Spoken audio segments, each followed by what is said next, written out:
Vous pensez que ces bébés navis ont l'air plus vrais que nature? Ça tombe bien, nous aussi.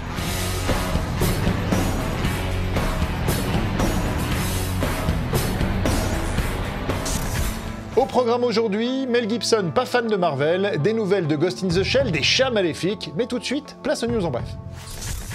Alors que les fans attendaient avec une certaine impatience La Tour Sombre adaptée de Stephen King, le film vient d'être repoussé de plusieurs mois aux États-Unis. Initialement attendu le 17 février, il sortira finalement le 28 juillet, prenant ainsi le créneau de Jumanji qui lui sortira en décembre 2017.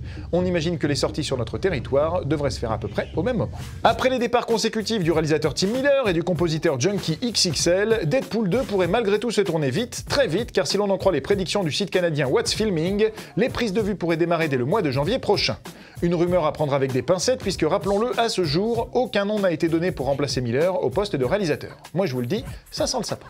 Depuis le mois d'août, on sait qu'une suite à Man of Steel est en développement, encore plus depuis que le manager d'Henry Cavill en a rajouté une petite couche en septembre. Mais cette fois, ça semble sûr de chez certains, puisque c'est carrément l'actrice Amy Adams, incarnation de Lois Lane sur grand écran, qui a pris la parole dans ce sens. Selon elle, le scénario de Man of Steel 2 est actuellement en cours d'écriture. Bon, alors ok, elle dit rien de plus, mais c'est suffisant pour comprendre que Superman devrait bel et bien avoir droit à sa seconde aventure solo, en plus d'apparaître au générique de Justice League. Alors, heureux?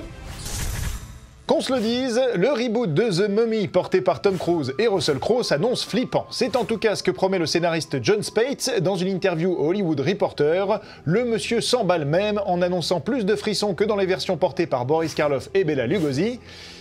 Faudrait quand même penser à lui dire au passage que Bela Lugosi n'a jamais joué dans une version de la momie, mais c'est pas grave. Bref, on en sait peu encore pour le moment sur ce reboot de The Mummy, si ce n'est que notre chère Sofia Boutella National incarnera la méchante du film, la momie donc, et qu'elle sèmera la panique en plein milieu de Londres. Quelques photos de tournage diffusées par le site Coming Soon la montrent d'ailleurs en pleine action, en train de clouer des figurants au sol.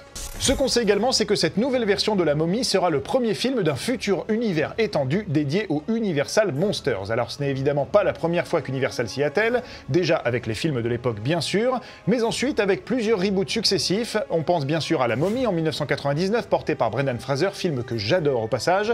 On pense à Van Helsing, un petit peu plus raté, et puis à Wolfman, encore plus raté.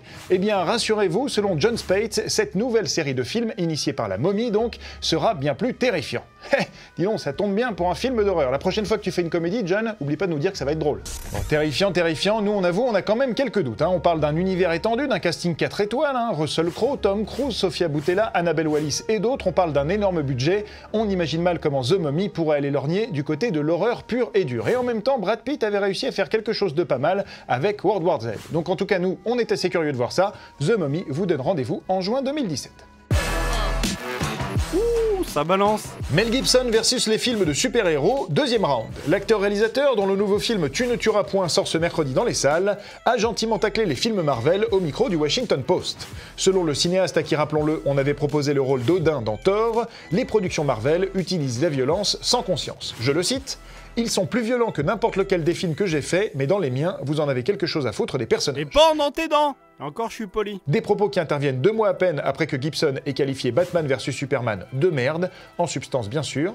Voilà Mel.